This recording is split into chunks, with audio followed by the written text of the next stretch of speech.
আর মাত্র 10 দিন সময় হাতে আছে জেনারেল ওয়াকারুজ্জামানের। এই 10 দিনের ভিতরে অপরাধী সেনা অফিসারদেরকে তুলে দিতে হবে পুলিশের হাতে। বাংলাদেশের পুলিশ বাহিনী ক্যান্টনমেন্টে গিয়ে হাত করা পরিয়ে এই সেনা অফিসারদেরকে পিছন বেনে করে নিয়ে আসবে আন্তর্জাতিক অপরাধ ট্রাইব্যুনালে। আর আন্তর্জাতিক অপরাধ ট্রাইব্যুনাল তাদেরকে শোনাবেন কারাগারে পাঠানোর সংবাদ। এবং এই দেশটার মধ্যে তাদের চাকর বাকর দিয়া এই দেশটা চালাইবার চেষ্টা করা হয়েছে, কিন্তু সেই চাকর বাকররাই কি ভবিষ্যতে দেশ চালাবে? হইতে পারে না। ওই যে ভৌগোলিক অবস্থার কথা বললাম না, ওই ভৌগোলিক অবস্থার কারণে এই দেশ একমাত্র রক্ষা তাদের হাতে, জানেন, যারা ইসলামিক মাইন্ডের তারাই এই দেশটাকে রক্ষা করতে পারবে। আন্তর্জাতিক অপরাধ আদালত সরকারকে বলেছে যে 22 অক্টোবরের মধ্যে এদেরকে গ্রেপ্তার করে আদালতে হাজির করতে হবে। আজকে হচ্ছে 11 অক্টোবর, 22 অক্টোবরের মধ্যে হাতে আছে আর 11 দিন। সেনাবাহিনী নিয়ে রাজনৈতিক দলগুলো নড়েচড়ে বসেছে। অবশ্য কিছু রাজনৈতিক দলের নীরবতা সন্দেহজনক, তবে আমরা বলতে পারি যে নানান জল্পনা অবসান ঘটিয়ে অবশেষে সংস্কারের পথে সেনাবাহিনী। আসসালামু আলাইকুম প্রিয় দর্শক শ্রোতা, এবার আসল খেলাটা দেখিয়ে দিল ডক্টর মোহাম্মদ ইউনূস। আজকের এই ভিডিওটা খুবই গুরুত্বপূর্ণ। আশা রাখবো সম্পূর্ণ দেখবেন, সাথেই থাকবেন, তাহলে সবকিছু বুঝতে পারবেন। ইতিমধ্যে ভিডিওর অংশ বিশেষ এবং শিরোনাম থেকে গেস করে ফেলেছেন কোন দিকে ইঙ্গিত করতে চলেছে আজকের এই ভিডিওটি। আমি আর বেশি কথা না বাড়িয়ে বিস্তারিত ভিডিওতে আপনাদেরকে নিয়ে যাবো। তার আগে রিকোয়েস্ট করবো একটা, যারা এরকম ভিডিও দেখতে ভালোবাসেন এবং পছন্দ করেন, চ্যানেলটি দ্রুতই সাবস্ক্রাইব করে পাশে থাকা বেল আইকনটি বাজিয়ে রাখুন। সম্মানিত দর্শক বন্ধুরা, চলুন তাহলে এই ভিডিওতে লাইক করে দিয়ে দ্রুতই বিস্তারিত ভিডিওগুলো মোবাইলের স্ক্রিন থেকে ধারাবাহিকভাবে দেখে আসি। আকাশ সাহেব ভালো ছাত্র, আমি যেটুকু জানছি, যেটুকু শুনছি, উনি ভালো ছাত্র। উনি আর্মিতে আসছেন, উনি সফল হলেন কিভাবে, আর্মি চিফ হলেন কিভাবে, এটা আমরা ধৈর্যই দিতে পারি। প্রধানমন্ত্রীর ফুফাতো বোনকে উনি বিয়ে করছে, তার মানে এই যে উনি আর্মি চিফ হয়েছে, ওনার যতই নিজস্ব গুণ থাকুক না কেন, আমরা দুয়ে দিয়ে চাই মিলেই নিতে পারি ওনার বইয়ের হাত আছে ওনার এই সফলতার পিছনে, এই কামিয়াবের পিছনে। নাকি ভাই ভুল বললাম নাকি? তাই হোক, একটা টাইমে ওনার জ্যাঠাস মানে ওনার ওয়াইফের বড় বোন, ফুফাতো বড় বোন শেখ হাসিনা, উনি একটা বিপদের সম্মুখীন হইল। কিভাবে বিপদে পড়ছে এটা আমরা জানি, উপরালাই উনাকে ফালাইছে। কিন্তু ওই বিপদের সময় ওনাকে সেফ এক্সিট দিয়ে দিল কে? হেলিকপ্টারে করে কে পাঠিয়ে দিল? জনাব ওয়াকার সাহেব। ওনার অনুমতি ছাড়া তো আর যাইতে পারে নাই, কারণ ওই পাইলটের কোনো ক্ষমতা আছে হেলিকপ্টার নিয়ে উঠবে শেখ হাসিনাকে যদি উনার পারমিশন না পায়। আবার যে দেশে আপনি যাবেন ওই দেশেরও তো একটা পারমিশন লাগবে। তাহলে আপনি ওই দেশের চিফের সাথে আলাপ করছেন যে আমরা শেখ হাসিনাকে পাঠাইতেছি, অথবা তারা ফোন দিছে যে শেখ হাসিনাকে তাড়াতাড়ি পাঠিয়ে দাও। কিন্তু প্রশ্ন হলো, আপনি কেন ওনাদের কথা শুনলেন? আপনার তো আইনের আশ্রয় নেওয়া উচিত ছিল, পুলিশ তাকে অ্যারেস্ট করাই দিতেন, অথবা আপনি অ্যারেস্ট করে ক্যান্টনমেন্টে নিয়ে চলে যাইতেন। মিডিয়ার সামনে আইসা যদি আপনি বইলা দিতেন যে শেখ হাসিনা এখন গ্রেফতার আমাদের হাতে, আপনারা শান্ত হন, নিশ্চয়ই জনগণ সেটা বিশ্বাস করতো এবং মাইনাও নিত আমি মনে করি। কিন্তু সেটা না কইরা এই যে উনাকে পাঠাই দিলেন, এটা তো একটা বেআইনি কাজ হইলো, তাই না? যে আপনি একজন অপরাধীকে দেশ থেকে যাওয়ার সুযোগ কইরা দিলেন। তারপরও কিন্তু আমরা জনগণ, এই আম পাবলিক সেটা মাইনা নিছি, কারণ আপনি মিডিয়ার সামনে আইসা বলছিলেন প্রত্যেকটা হত্যাকাণ্ডের বিচার হবে এবং সবাইকে আপনি শান্ত হইতে বলছিলেন, সবাই আপনার কথা বিশ্বাস করছে।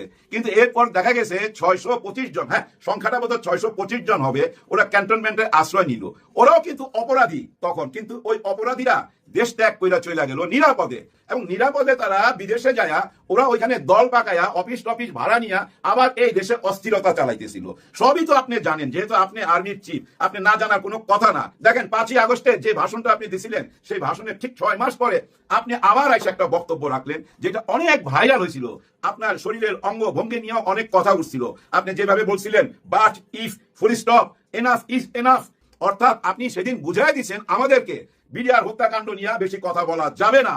আপনি বুঝাই দিচ্ছেন আয়না ঘর নিয়ে বেশি কথা বলা যাবে না। আর আয়না ঘরে যখন ডক্টর ইউনূস স্যার বিদেশি সাংবাদিকদের নিয়ে গেছিল, এবং এর মধ্যে ভারত থেকেও সাংবাদিক আসছিল, সবাইকে নিয়ে যখন আয়না ঘর দেখতে গেছিল, ওই আয়না ঘরের কি অবস্থা আমরা দেখলাম। আয়না ঘর ছিল না, রং টং কইরা সব ঠিকঠাক কইরা ফেলাইছেন। ছোট ছোট রুম গুলা যে ছিল ওইগুলোর ভাঙ্গা বড় করা হয়েছে, তারপরও অনেক আলামত পাওয়া গেছে। কিন্তু এই যে আয়না ঘরে রং দেওয়া হইলো, আয়না ঘরের রূপ চেঞ্জ করা হইলো, এগুলা কি আপনি জানতেন না? নিশ্চয়ই জানতেন। দেখেন তখনও পাবলিক আপনাকে মাইনা নিছে, আপনাকে বিশ্বাস করছে। আচ্ছা ঠিক আছে, এরকম ঘটনা হইতেই পারে, মাইনা নেই, আপনাকে সবাই কিন্তু বিশ্বাস করতেছিল। কিন্তু আমাদেরকে বারবার কিন্তু নক করতেছিল বিদেশ থেকে পিনাকি ভট্টাচার্য এবং আরো অনেকেই, যে না উনি ঠিক পথে নাই, উনি ভারতের সাথে হাত মিলাইতেছে, উনি শেখ হাসিনাকে ফিরাই আনতে চায়, উনি আইন কানুনের কোনো অবস্থার উন্নতি করতেছে না, দেশে অরাজকতা চলতেছে, এরকম অভিযোগ কইরাই যাইতেছিল। আমরা কিন্তু বিশ্বাস করতেছিলাম না। আপনি এর মধ্যে প্রধান বিচারপতির সাথে দেখা করলেন, আমাদের রাষ্ট্রপতির সাথে দেখা করলেন, ডক্টর ইউনূস স্যারের সাথে দেখা করলেন, কি আলাপ হচ্ছে এটা কিন্তু আন্দাজ কইরা অনেক কথা হয়েছে এদেশে। তারপরও কিন্তু আমরা আপনার উপরে বিশ্বাস রাখছি। কিন্তু একটা টাইমে আইসা আপনি আমার মনে হয় সেই বিশ্বাসটা আর ধরে রাখতে পারলেন না। হ্যাঁ, সেই বিশ্বাসটা কি এখন আছে আপনার উপরে? নিশ্চয়ই নাই। কারণ কি জানেন? আপনি আইন অমান্য করছেন। হ্যাঁ, আইনে কি বলে ভাই, অপরাধী যেই হোক না কেন তাকে ধরতে হবে। আপনারা প্রধানমন্ত্রীকে জেলে ঢুকান নাই, তাহলে একজন আর্মি অন্যায় করলে কেন জেলে যাইতে পারবে না? হ্যাঁ, আপনারা চাইছেন আপনাদের ক্যান্টনমেন্টের আইনে বিচার করতে, কিন্তু আপনাদের ক্যান্টনমেন্টের আইনে কিভাবে বিচার করবেন? ক্যান্টনমেন্টের লাইফে আমার তো মনে হয় শুধু বাংলাদেশ কেন, পৃথিবীর কোনো ক্যান্টনমেন্টের ভিতরে আয়না ঘর আছে কিনা আমার সন্দেহ ভাই। যদি কেউ জানেন আমার একটু জানেন। একজন সৈনিক যে দেশ রক্ষা করবে, দেশের মানুষকে রক্ষা করবে, সেই সৈনিক কিভাবে একজন মানুষের উপরে এত জুলুম করতে পারে? এই আয়না ঘরে আপনারা যে জুলুম চালাইছেন, এত বড় জুলুম কখন হয়তো জানেন? ওই 1400 বছর আগে আল কোরআন নাজিল হওয়ার আগে এরকম জুলুম হতো মানুষের উপর, আর ওই জুলুমটা আপনারা এই যুগে করলেন। এটা কি মাইনা নেওয়া যায়? এটা মাইনা নেওয়া যায় না। 24-এর বিপ্লবে 2000 শহীদের রক্তের বিনিময়, 40,000 পঙ্গু মা বোনের বিনিময়, পঙ্গু হয়ে গেছে ভাই, কারো চোখ নাই, কারো হাত নাই, কারো পা নাই। আরে আহাজারি হাহাকার শুধু এখানেই থাইমা নাই। এই যে আয়না ঘরে গুম খুন হয়েছে ভাই, হাজার হাজার, সেই সব মা বোনের বুকের হাহাকার আপনি কি শুনতে পান নাই? আপনি কি বুঝতে পারেন নাই? আপনার ভিতরে কি মায়া দয়া নাই? দেখেন, সবাই কিন্তু আপনাকে মেনে নিছিল, আপনার কর্মকাণ্ড প্রথম দিকের সবকিছু মেনে নিছিল। এখন কি আর মেনে নিবে? এখন আপনাকে আর কেউ মেনে নিবে না, মেনে নিতে পারে না ভাই। অনেকেই বলা বলি করতেছে, আর্মি চারিদিকে অস্থির হয়ে গেছে, এয়ারপোর্টে রেড অ্যালার্ট জারি করা হয়েছে, সীমান্তে রেড অ্যালার্ট জারি করা হয়েছে, কিছু একটা ঘটতে যাচ্ছে, চারিদিকে একটা ভয় ছড়ায় গেছে। ভয়টা কি জানেন? সোজাসাজি কথা বলি, যে আর্মি যদি ক্ষমতা নিয়ে নেয় তাহলে কি হবে? ওনারা যদি ক্ষমতা নিয়ে আবার সে বোল্ডোজার চালাইয়া দেয় তাহলে আমাদের কি হবে? আমাদের নতুন বাংলাদেশের কি হবে? আমাদের নতুন বাংলাদেশের কোনো ক্ষতি হবে না, হইতে পারে না ভাই। আমাদের দেশের ভৌগোলিক অবস্থাটা একবার চিন্তা করেন। আমাদের সীমান্তের পুরো একটা সাইড ভাই ভারত। এই ভারত কারা? ওরা ইসলাম বিদ্বেষী ভাই, ওরা হিন্দুবাদী রাজনীতি করে। রাস্তার মধ্যে নামাজ পড়তে গেলে একজন মুসলমানকে ভোট দিয়া লাথি মারে, এটা দেখেন নাই? নিশ্চয়ই দেখছেন।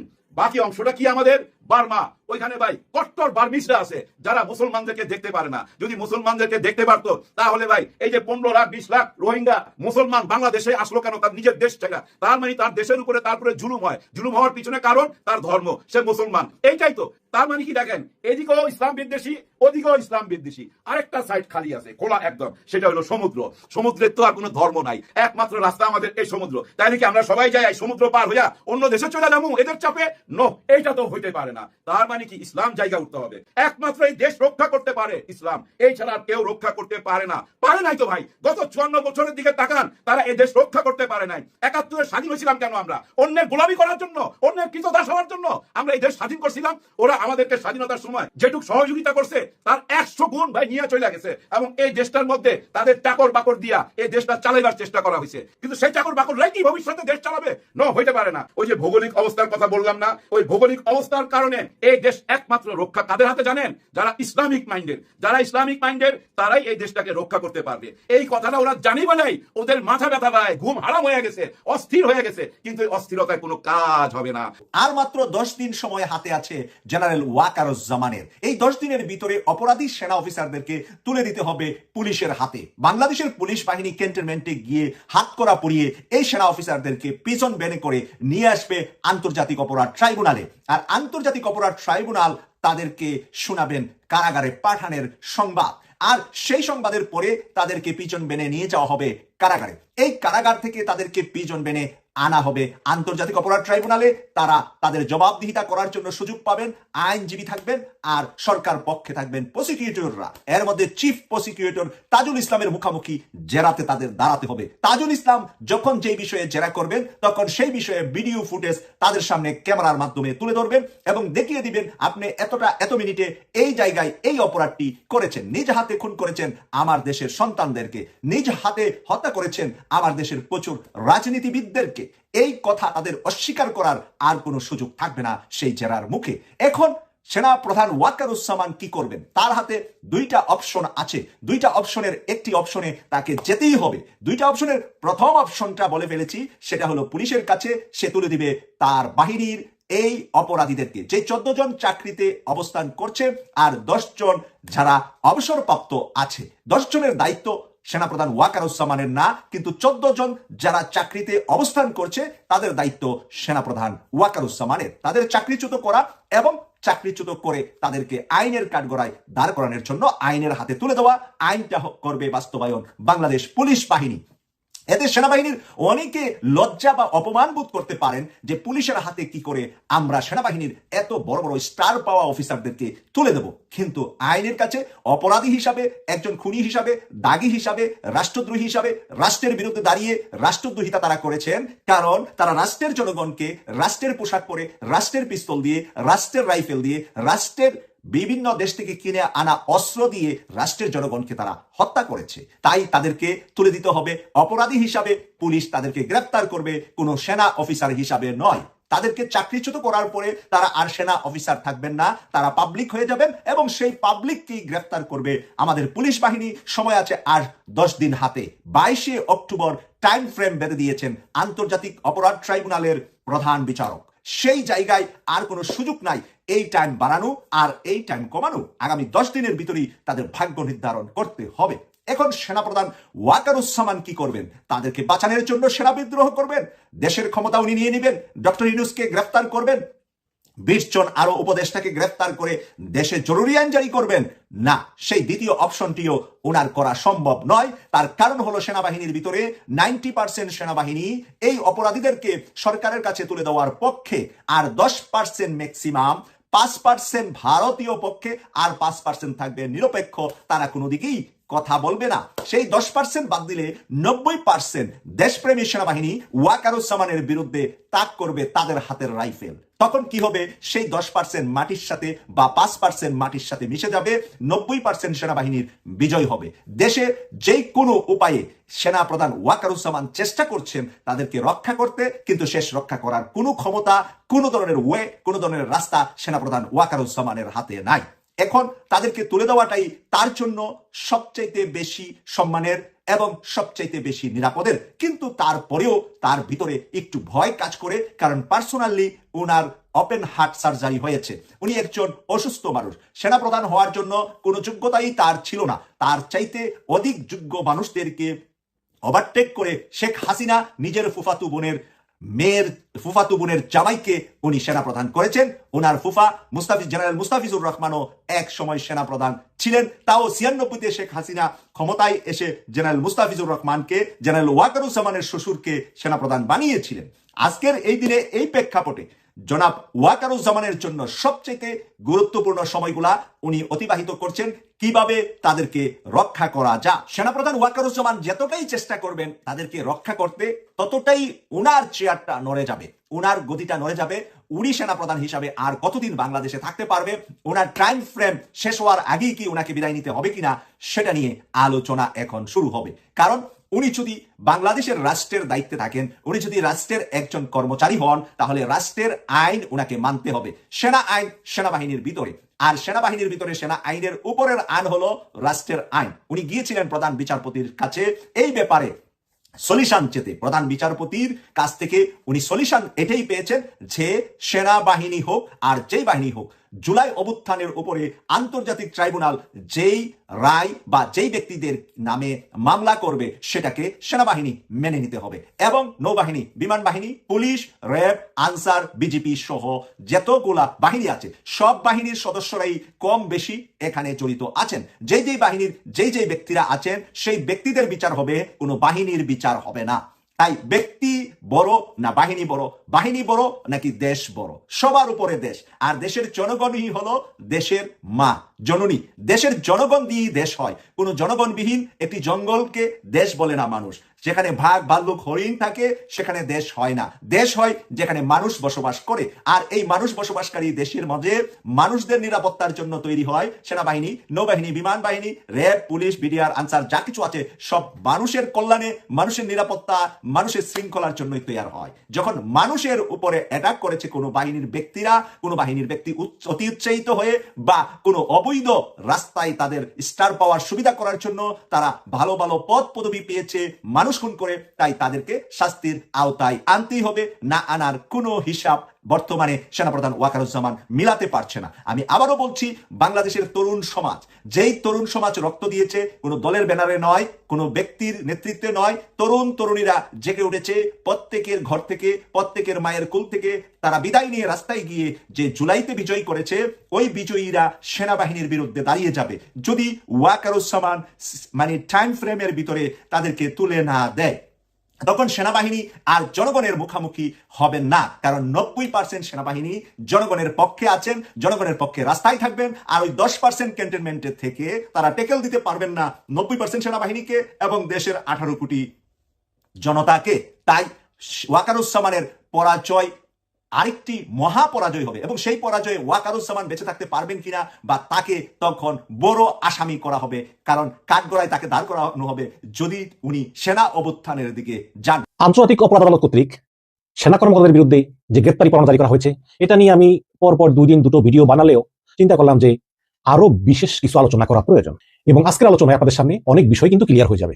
আপনারা জানেন যে ক্ষমতাচ্যুত আওয়ামী লীগ সরকারের আমলে গুম করে নির্যাতনের অভিযোগে দায়ের করা 2টি মামলায় 24 জন সাবেক এবং বর্তমান সেনা কর্মকর্তার নামে গ্রেপ্তারি পরোয়ানা জারি করা হয়েছে। তার ভিতরে 10 জন অবসরপ্রাপ্ত এবং 14 জন কর্মরত, এবং সেই সঙ্গে শেখ হাসিনা, আসাদুজ্জামান খান কামাল, বেনজির আহমেদ এবং র্যাবের 2 সাবেক মহাপরিচালক রয়েছেন। এবং সবচেয়ে গুরুত্বপূর্ণ কথা হচ্ছে যে আন্তর্জাতিক অপরাধ আদালত সরকারকে বলেছে যে 22 অক্টোবরের মধ্যে এদেরকে গ্রেপ্তার করে আদালতে হাজির করতে হবে। আজকে হচ্ছে 11 অক্টোবর, 22 অক্টোবরের মধ্যে হাতে আছে আর 11 দিন। কি করবেন জেনারেল ওয়াকারুজ্জামান, কি করবেন? আমরা আজকের বিশ্লেষণে ঠিক এই জিনিসটাই আসলে বোঝার চেষ্টা করব। এই ঘটনা নিয়ে কন্টিনিউ ভিডিও বানানোর উদ্দেশ্যই হচ্ছে যে বাংলাদেশের ইতিহাসে কোনো ফৌজদারি এবং মানবতা বিরোধী অপরাধের মামলায় এত বিশাল সংখ্যক সেনা কর্মকর্তার অভিযুক্ত হওয়া এর আগে বাংলার ইতিহাসে কখনোই ঘটেনি। সুতরাং এটা একটা বিরল এবং একটা এক্সট্রা অর্ডিনারি ঘটনা। এই কারণেই এই ঘটনা আরো ব্যাপক আলোচনা দাবি রাখে। অবশ্যই আপনারা জানেন যে বিএনপি এবং জামাত তাদের ভোটের যে রাজনীতি হিসাব নিকাশ, এটা তারা চুপ আছে, এবং বিএনপির সঙ্গে জেনারেল ওয়াকারুজ্জামানের ভালো সম্পর্ক। যদিও এনসিপি তারা সরাসরি আন্তর্জাতিক অপরাধ আদালতের এই সিদ্ধান্তকে সমর্থন জানিয়েছে। গতকালকে নাহিদ ইসলাম তার ফেসবুক পোস্টে বলেছেন যে এই বিচার হতেই হবে, এবং একটু আগে জনাব সার্জিস আলম, এনসিপির যুগ্ম আহ্বায়ক, তিনি ফেসবুক পোস্টে বলেছেন আন্তর্জাতিক অপরাধ ট্রাইব্যুনালের চিফ প্রসিকিউটর জনাব তাজুল ইসলাম, আপনার সাথে পুরো বাংলাদেশের ছাত্র জনতা আছে, মেরুদণ্ডটা এভাবেই সোজা রাখবেন। বিবেক বিবর্জিত কাপুরুষোচিত জীবনের চেয়ে শির দ্বারা সোজা করে একদিন বেঁচে থাকা অধিক শ্রেয়। তিনি এই ফেসবুক পোস্টে তাজুল ইসলামের একটা ছবিও দিয়েছেন। আপনারা জানেন যে তাজুল ইসলামই হচ্ছে মাস্টার মাইন্ড এই সব মামলাগুলোর প্রমাণ জোগাড় করে, সাক্ষী জোগাড় করে, ভিডিও এভিডেন্স, অডিও এভিডেন্স সবকিছু জোগাড় করে একটা কংক্রিট এভিডেন্স সহকারে উপস্থাপন করে তিনি আন্তর্জাতিক অপরাধ ট্রাইব্যুনালে জমা দিয়েছেন। তো সাজিস আলম বলেছেন তাজুল ইসলামকে যে মেরুদণ্ড সোজা করুন, কোনো চাপের মুখে কোনো স্বীকার করবেন না। তার মানে আমরা এনসিপি কে শুধু পেলাম যে এই 2টো গ্রেপ্তারি পরোয়ানা সমর্থন জানাতে, বিএনপি এবং জামাত ইসলাম তারা চুপচাপ ভোটের রাজনীতির হিসাব নিকাশে, এটা বোঝা গেল। এখন সেনাপ্রধান জেনারেল ওয়াকারুজ্জামান তিনি কিন্তু কথা বলি আমি, তিনি কিন্তু এই বিচারে কোনো বাধা এখন পর্যন্ত দেননি। অনেকে অনেক কথা বলে, তিনি যা করতে চেয়েছেন, তিনি চেয়েছেন বিভিন্ন জনের সঙ্গে পরামর্শ করে আইনি সহায়তা দিয়ে যাতে আইনের মাধ্যমে এই শাস্তিটাকে লঘু করা যায়, আদালতের নির্দেশের মাধ্যমে, কিন্তু আর আদালত তার অধীনে না। এবং তিনি চান যে এই বিচারগুলো সেনা আইনে হোক, যেহেতু তারা সেনাবাহিনীর কর্মকর্তা সেহেতু এই বিচারগুলো সেনা আইনে হোক। কিন্তু সরকার বলতেছে যে যেহেতু এই অন্যায়গুলো সিভিলিয়ানদের সঙ্গে হয়েছে, মানে তারা গুলি করে মেরেছেন সিভিলিয়ানদেরকে, প্লাস যখন তারা মেরেছেন তখন তারা কিন্তু সেনাবাহিনীতে ছিলেন না, তারা ওয়াকারের কমান্ডে ছিলেন না, তারা ছিলেন স্বরাষ্ট্র মন্ত্রণালয়ের কমান্ডে, বিজিবি, এনটিএমসি, ডিজিএফআই, র্যাব এসবে ছিলেন। সুতরাং এই বিচারটা সাধারণ আদালতেই হওয়া বাঞ্ছনীয়। প্লাস উদাহরণ দেওয়া যায় যে 15ই আগস্ট বঙ্গবন্ধু হত্যার সময় যেই সব সামরিক কর্মকর্তারা অভিযুক্ত হয়েছিলেন, তারা কিন্তু সামরিক কর্মকর্তা হওয়া সত্ত্বেও তাদেরকে সাধারণ আইনে বিচার করা হয়েছিল। মানে যে সময় বঙ্গবন্ধু তারা হত্যা করে তখন তারা সামরিক বাহিনীতে চাকরিরত অবস্থায় ছিলেন, বা তাদের বিচার করা হয়েছে সাধারণ আইনে। প্লাস শেখ হাসিনার আমলে নারায়ণগঞ্জে যে র্যাব সদস্য কর্তৃক 7টা খুন সংঘটিত হয়, সেই খুনের মামলায় সেই র্যাবের তৎকালীন commander lieutenant colonel Tarek Sayeed, Awami লীগের এমপি মায়ার জামাই, সে সহ মেজর রানা সহ আর অনেককে সাধারণ আদালতেই তাদের বিচার করা হয়, সামরিক আদালতে নয়। সুতরাং এইসব বিষয়গুলো আছে। তারপরেও জেনারেল ওয়াকারুজ্জামান প্রধান বিচারপতির সঙ্গে দেখা করেছেন এবং অন্যান্য তিনি আইনি পরামর্শ নিচ্ছেন। এখন যেহেতু তিনি সেনাবাহিনীর প্রধান, সবার অভিভাবক, কাজেই অভিযুক্ত সেনা কর্মকর্তাদের যাতে আইনি সহায়তাটা দেওয়া যায় আইনের মধ্যে থেকে, এটা তিনি চেষ্টা করছেন। মনে করি যে এটা তার নৈতিক দায়িত্ব বটে। আইনি সহায়তা এটা সবার জন্য সমান এবং সবার এটা প্রাপ্য অধিকার। তো আবারও সেই প্রশ্ন, এই অভিযুক্ত সেনা কর্মকর্তা যারা সরাসরি এই জুলাই হত্যাকাণ্ডের সঙ্গে জড়িত, যারা শত শত ছাত্র জনতাকে গুলি করে হত্যা করেছেন, তাদের বিচারটা আসলে সামরিক আইনে হওয়া উচিত নাকি সিভিল আইনে হওয়া উচিত? এই বিষয়ে ব্যারিস্টার জ্যোতির্ময় বড়ুয়া বলেন যে যদি কোনো সেনা সদস্য বা সেনা কর্মকর্তা তাদের পেশাগত কাজ করতে গিয়ে কোনো ভুল ত্রুটি করে থাকেন, তাহলে তার বিচার হবে সামরিক আইনে। আর যদি কোনো সামরিক কর্মকর্তা বা সেনা সদস্য কোনো সাধারণ মানুষের উপর মানবাধিকার লঙ্ঘন করেন বা হত্যা করেন, তাহলে তার বিচার হবে সাধারণ আদালতে, মানে আন্তর্জাতিক অপরাধ আদালতে। আমার মনে হয় ব্যারিস্টার জ্যোতির্ময় বড়ুয়ার মতো একজন বিজ্ঞ আইনজীবীর এই ব্যাখ্যাটা গ্রহণ করা যেতে পারে। তার মানে এই অভিযুক্ত কর্মকর্তারা যেহেতু সেনা সদস্য হলেও তারা মানবতা বিরোধী অপরাধ করেছেন সাধারণ জনগণের বিরুদ্ধে, সুতরাং তাদের সেনা কোর্টে বিচার না হয়ে সাধারণ কোর্টেই বিচার হতে পারে। তবে অনেক সাবেক সেনা কর্মকর্তা বলেছেন যে হত্যা, ধর্ষণ, ডাকাতির মতো অপরাধগুলোর জন্য সেনা কর্মকর্তাদের বিচার সাধারণত সাধারণ আদালতেই হয়। কিন্তু যদি সরকার এবং সেনা প্রধান এগ্রি থাকে বা আদালত অনুমতি দেয়, তাহলে তাদের বিচার সেনা আইনেও হতে পারে। কিন্তু এক্ষেত্রে আদালত সেনা আইনে বিচার হওয়ার অনুমতি দেয়নি, আদালত দিয়েছে সিভিল কোর্টে বিচার হওয়ার জন্য। এবং এই যে দুইটা মামলায় সেনাবাহিনীর বর্তমান এবং সাবেক 24 কর্মকর্তার বিরুদ্ধে গ্রেপ্তারি পরোয়ানা জারি করা হলো যেদিন, তার দুদিন আগে কিন্তু আন্তর্জাতিক অপরাধ ট্রাইব্যুনাল একটা সংশোধনী এনেছে এবং সেই সংশোধনীটা কিন্তু এই অভিযুক্ত সেনা কর্মকর্তাদেরকে আরো বিপদে ফেলে দিয়েছে। কি সেই সংশোধনী? সবচেয়ে বড় যে সংশোধনী সেটা হচ্ছে যে এই অভিযুক্ত সেনা কর্মকর্তারা প্রজাতন্ত্রের কোনো চাকরিতে নিয়োগপ্রাপ্ত হতে পারবেন না, এছাড়া অন্য কোনো সরকারি পদে অধিষ্ঠিত হতে পারবেন না এই অভিযুক্ত ব্যক্তি। এবং আরো বলা হয়েছে উপধারা 1-এ যাই কিছু থাকুক না কেন, আদালত কর্তৃক কোনো ব্যক্তি অব্যাহতি বা হ্রাসপ্রাপ্ত হলেও ওই ব্যক্তির ক্ষেত্রে তা প্রযোজ্য হবে না। যদি আদালত থেকে এর আগে, মানে সেনা আদালত বা সিভিল আদালত থেকে যদি এর আগে দায় মুক্তি পেয়েও থাকে, এটা গ্রহণযোগ্য হবে না, তার বিরুদ্ধে স্টিল গ্রেপ্তারি পরোয়ানা প্রযোজ্য হবে এবং তারা সরকারি কোনো পদে থাকতে পারবেন না। অত্যন্ত জটিল বিষয়ে কোনো সন্দেহ নেই। সুতরাং এখন সরকার বদ্ধপরিকর, ইউনূস সরকার নতি স্বীকার করবেন না, ইউনূস সরকার তাদেরকে বিচারের আওতায় এনেই ছাড়বেন। এবং যেহেতু আন্তর্জাতিক অপরাধ আদালত সরকারকে নির্দেশ দিয়েছে এই অভিযুক্ত 24 সেনা কর্মকর্তাকে 22 অক্টোবরের মধ্যেই গ্রেপ্তার করার জন্য, তো সেই অনুযায়ী সরকার রাষ্ট্রপতির কাছে এই প্রজ্ঞাপন অলরেডি পাঠিয়ে দিয়েছে। এখানে আমি বলি যে সেনাবাহিনী, বিমান বাহিনী, নৌবাহিনী, এই 3 বাহিনীর সর্বাধিনায়ক হলেন রাষ্ট্রপতি শাহাবুদ্দিন চুপ্পু। এবং রাষ্ট্রপতি শাহাবুদ্দিন চুপ্পু শুধুমাত্র প্রধানমন্ত্রীর নির্দেশ অনুযায়ী এই সশস্ত্র বাহিনীকে নির্দেশ বা আদেশ দিতে পারেন, এর বাইরে তিনি পারেন না। সুতরাং এখন যেহেতু ডিফেক্টো প্রধানমন্ত্রী হচ্ছে ডক্টর ইউনূস, সুতরাং ডক্টর ইউনূসের পরামর্শক্রমে রাষ্ট্রপতিকে বলা হয়েছে যে অবিলম্বে সেনানিবাসে চিঠি পাঠাতে, যাতে এই 24 জনের ভিতরে 10 জন তো পলাতক, তারা ভারতে আছে, আর যেই 14 জন সার্ভিং সেনা অফিসার আছে এখনো ক্যান্টনমেন্টে, তাদেরকে ক্যান্টনমেন্টের বাইরে এনে যাতে সাধারণ পুলিশের কাছে তুলে দেওয়া হয়। আজকে 10 তারিখ, সময় আছে আর মাত্র 11 দিন। এখন সে কি প্রশ্ন, তাহলে জেনারেল ওয়াকার এখন কি করবেন? জেনারেল ওয়াকার কি রাষ্ট্রপতি চুপ্পুকে বলবেন যে এদেরকে ইনডেমনিটি দেওয়ার জন্য? আবার এখানেও সমস্যা আছে। রাষ্ট্রপতি যদি কাউকে সাধারণ ক্ষমা করতে হয় তাহলে সেটা শুধুমাত্র প্রধানমন্ত্রীর সুপারিশই করতে পারে, তার বাইরে কিন্তু না। তো সেক্ষেত্রে প্রধানমন্ত্রী পদমর্যাদা ডক্টর ইউনূস তিনি কিন্তু এই সুপারিশ কখনোই রাষ্ট্রপতির কাছে করবেন না। এটা একটা সমস্যা। আবার অন্যদিকে হওয়া যেতে পারে, সেটা হচ্ছে যে এই জুলাই গণহত্যায় সবচেয়ে বেশি নিহত হয়েছে পুলিশের গুলিতে, আর তখন পুলিশের প্রধান ছিলেন চৌধুরী মামুন। চৌধুরী মামুন যদি পুলিশের প্রধান হয়ে রাজসাক্ষী হয়ে খালাস পেতে পারে, তাহলে এই যে 14 জন সেনা কর্মকর্তা অভিযুক্ত, তারা কেন রাজসাক্ষী হয়ে একই প্রসেসে খালাস পেতে পারবে না? এখানেও একটা চেষ্টা চলতেছে।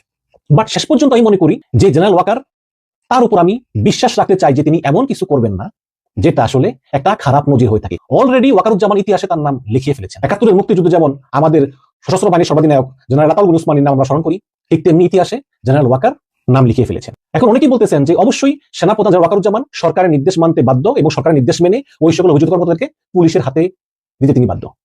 কিন্তু যদি তিনি বাধ্য না হন, 5ই আগস্ট যখন শেখ হাসিনা বলেছিলেন ওয়াকারুজ্জামানকে জনগণের বুকে গুলি চালাও, তখন কিন্তু ওয়াকারুজ্জামান প্রধানমন্ত্রীর কথা শুনেননি। এবং প্রধানমন্ত্রীর নির্দেশ না শোনা শাস্তি হচ্ছে রাষ্ট্রদ্রোহিতা এবং তার শাস্তি হচ্ছে মৃত্যুদণ্ড। কাজে শেখ হাসিনা যদি টিকে যেতেন তাহলে ওয়াকারুজ্জামানকে মৃত্যুদণ্ডে দণ্ডিত করা হতো। এমনকি শেখ হাসিনা শেষ পর্যন্ত বলেছেন ওয়াকারকে, তুমি যদি কাউকে গুলি করতে না চাও, অন্তত তুমি ক্ষমতাটা নিয়ে নাও, তুমি ক্ষমতা নিয়ে মার্শাল ল জারি করে আমাদেরকে সেফ এক্সিট দাও বা আমাদেরকে নিরাপদে রাখো, আমাদের দলের নেতা কর্মীদেরকে নিরাপদে রাখো, যেটা সালমান এফ রহমান এবং রিয়ানার কথোপকথন আমরা জেনেছি। কিন্তু ওয়াকার তাও করেননি। এখন 5ই আগস্ট যে ওয়াকারুজ্জামান তৎকালীন প্রধানমন্ত্রীর কথা মানেননি, এখন এই 22শে অক্টোবর ওয়াকারুজ্জামান কি আসলে ডক্টর ইউনূসের কথা মানলেন? প্রশ্ন কিন্তু আসে। এবং আরেকটা বিষয় হচ্ছে 5ই আগস্ট হাসিনার কথা না শুনে তিনি নন্দিত হয়েছিলেন। এখন এই 22শে অক্টোবর ইউনূসের কথা না মেনে তিনি কি নন্দিত হবেন নাকি নিন্দিত হবেন? নিন্দিত হওয়ার সম্ভাবনাই রয়েছে। এবং আমি মনে করি, এটা আমার ধারণা, শেষ পর্যন্ত এই সেনা কর্মকর্তাদের বিচার আসলে হবে। হয়তোবা অনেকেই চেষ্টা করবেন দেশ ছেড়ে চলে যাওয়ার, অনেকেই চেষ্টা করবেন যে কোনো ভাবেই হোক এড়ানো। শুরু থেকে শেষ পর্যন্ত যারা এই ভিডিওটি দেখেছেন সকলকে জানাচ্ছি অসংখ্য অসংখ্য ধন্যবাদ।